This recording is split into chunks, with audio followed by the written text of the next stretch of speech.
something that founders can do that do have launched a product that is of this type of nature is to explore emerging markets. I mean, you're on the ground often a lot, building there and meeting with individuals, at almost even at state level. So what's your experience building in those regions, and any advice to founders that are particularly interested in, exploring that area of the world? The region I kind of focused on would be Africa. And when I say Africa, I mean, so it's like 54 countries. So Yeah. we're looking at West Africa.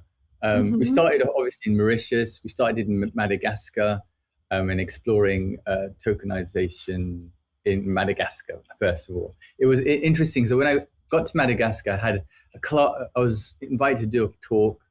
I had a whole classroom of like university students. And they're saying, Afzaal, tell me everything you know about AI and blockchain. And I'm looking at them, and they're so, I would say, they live in such abject poverty. And I'm like, bro, you're not even wearing shoes, and you want to know about blockchain? Come on, like, and he's like, he goes, with AI and blockchain, it's going to help us leapfrog, and the time that we've lost, we'll make up. So that's why they were really hungry for learning innovation. And what they wanted to do, we got involved in we called it decentralized biodiversity finance, because a former minister at Madagascar, and he said that he posed me a challenge. He was like, we're probably one of the poorest countries in the world, but we're the richest country in biodiversity. And how do you flip the narrative where we're now the richest country in the world because of our biodiversity, but we haven't exploited it? Absolutely. So it was like, how do you keep it all intact, but still we're rich? And blockchain does that. What we could do was look at tokenizing biodiversity.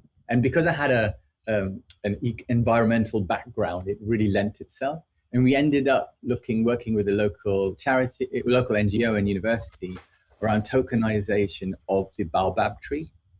Wow. And so the baobab tree we found was actually a carbon sink. It can hold 10 tons of carbon dioxide. It's a carbon vault almost.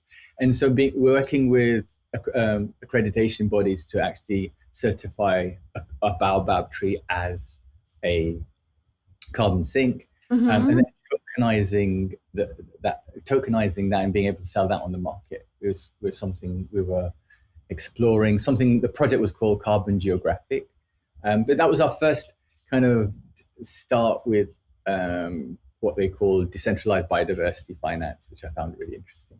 That was the first start of tokenizing in that space. And the baobab trees are just so beautiful. What a lovely story. Yeah, it delivers like all types of goodies, 300 different types of products that comes out of the baobab tree itself. So there's a lot of excitement around protecting, preserving that. But how can people get involved? And using tokenization, people can now actively get involved in that. So that was interesting. Other areas are new. It's new to Africa. Tokenization of real estate, tokenization of gold is happening quite quickly. Speaking at government levels or bank levels, it's really interesting seeing banks step up and say, "Hey, why don't we become the VASP? Like, why don't we become virtual asset service providers? Let's have a custody license so that we can hold the token that you've bought." So banks felt. The couple of banks I'm talking to in Africa say, well, we're the vault where we hold your money. So we're holding your assets. So what more we should get involved in holding your digital assets also. Really interesting way of looking at it, but obvious as well. So I don't think banks in the UK would ever dare do that. No. Yeah, I mean, starting to. There's some big shifts happening on the regulatory side. I think in 2027, it's going to be a different environment. There's a lot of mandates going through that should hopefully help drive innovation. Like you were saying, it's a shrinking industry, or what definitely feels that way when you're living in London. It feels like there's not much room to grow. But I think we're getting a lot of inspiration from the US in regards to regulation. And, we're going to hopefully be able to offer more decentralized asset classes, tokenized funds, etc., in the UK. But the fact of the matter is, in these emerging markets, there's so much, there's so much to take advantage of. So much, it's very mineral rich. The laws and regulations are potentially something that can be molded around this new financial ecosystem. So it's actually incredibly empowering. And you've given some real use cases there of how this technology is actually opening up the emerging markets into the more Western capital markets, etc. So it seems like this is a real pivotal stage where this technology is, like you were saying, offering a leapfrog into something that wasn't necessarily available. So, I mean, that's amazing. It's amazing that you're doing this kind of work, and yeah, love to dig in a little bit more. Yeah, I think I look at innovation and how that kind of seeps into society.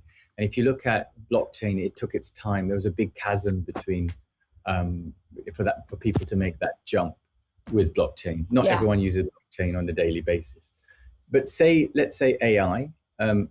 AI made that the chasm to jump into for mass use of AI was very thin. And I try to explore why not blockchain, why AI, and for me it was AI adoption rate.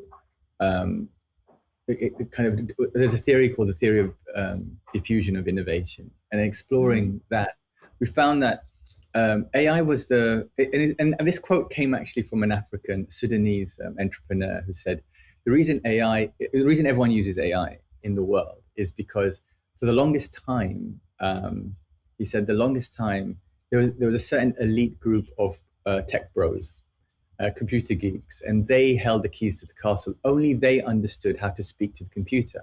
None of us did. So we'd always go through their gateway, and to build apps or to build websites or build software.